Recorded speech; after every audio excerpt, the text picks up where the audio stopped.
Kinds of algebraic expressions. So we have three kinds of algebraic expressions: polynomial, rational, and irrational. First of all, we will see the definition for what is polynomial expression. Polynomial expression are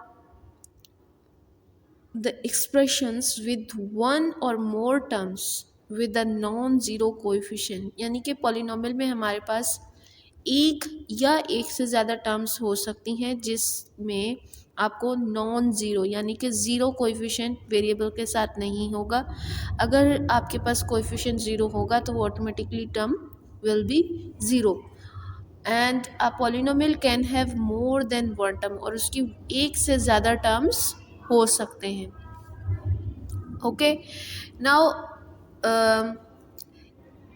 जो polynomial की expression होती है उसकी form जो है वो आप देख सकते हैं स्क्रीन पे। P of X is equals to A not X N plus A one X N minus one plus A two X N minus two plus so on to plus A N minus one X plus A N. ये हमारा example देखें कि to understand the form a not xn wali form, I put here a example. If we take n is equals to 4, if we take n is equals to 4, then what will be the above form? According to the above form, तो हमारे पास क्या होगा? 5, 5 is a coefficient a naught, x n, we have n is equals to 4, next term plus x 4 minus 1 n minus 1। तो इसी तरह हम जब third term पर जाएंगे वहाँ पे n माइनस टू हो जाएगा, नेक्स्ट पे जाएंगे नेक्स्ट टर्म पर मूव करेंगे तो n माइनस थ्री हो जाएगा।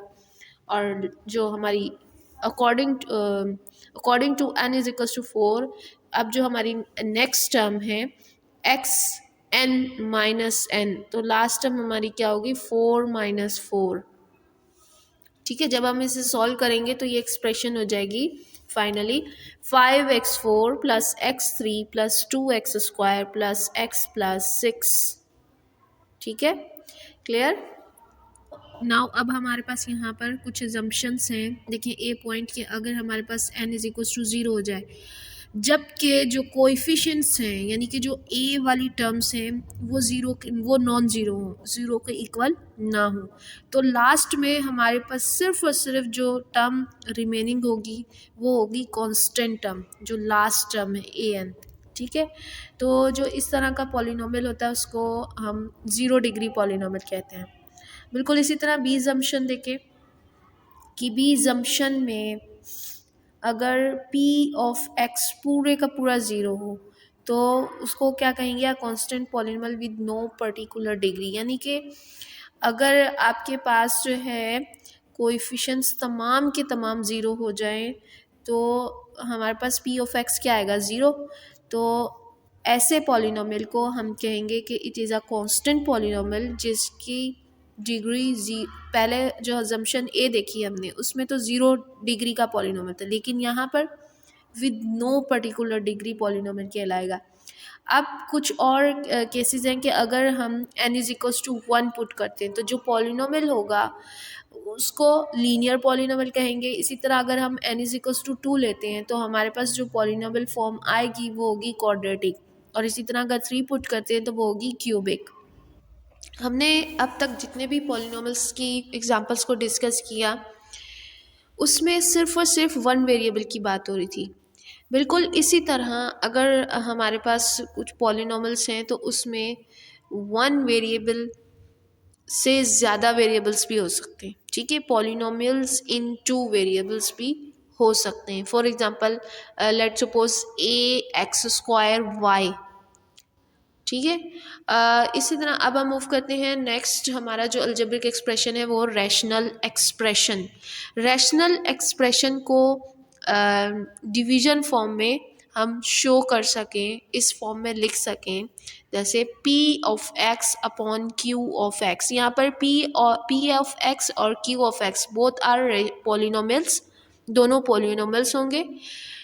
ठीक है, तो इसकी फॉर एग्जांपल क्या है कि x square plus 1 upon x. तो हमारे पास इस एग्जांपल में जो एक्स स्क्वायर प्लस 1 है ये भी पॉलिनोमियल है और x is also a polynomial, right. तो अब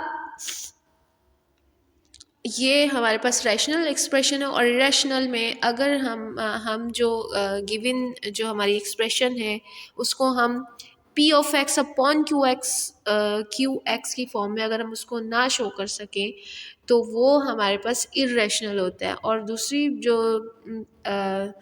इम्पॉर्टेंट बात है वो ये है कि इसमें आपको रूट इंडेक्स नज़र आएगा, साइन ऑफ इंडेक्स। अब हम मूव करते हैं अपने नेक्स्ट टॉपिक की तरफ, क्लासिफिकेशन ऑफ पॉलिनोमियल्स। अगर हमारे पास गिवन पॉलिनोमियल में सिर्फ और सिर्फ एक टर्म होगी तो वो मोनोमियल होगा। इसी तरह अगर उसमें सिर्फ और सिर्फ 2 टर्म्स हैं तो वो बाइनोमियल कहलाएगा। बाय मीन्स 2 और नोमियल मीन्स जो हम पॉलिनोमियल को कह रहे हैं। तो इसी तरह अगर 3 टर्म्स वाला पॉलिनोमियल होगा उसमें 3 टर्म्स होंगी तो वो ट्राइनोमियल कहलाएगा। और ऐसा पॉलिनोमियल जिसमें हमारे पास एक से ज़्यादा टर्म्स होंगी उसको मल्टीनोमियल कहेंगे।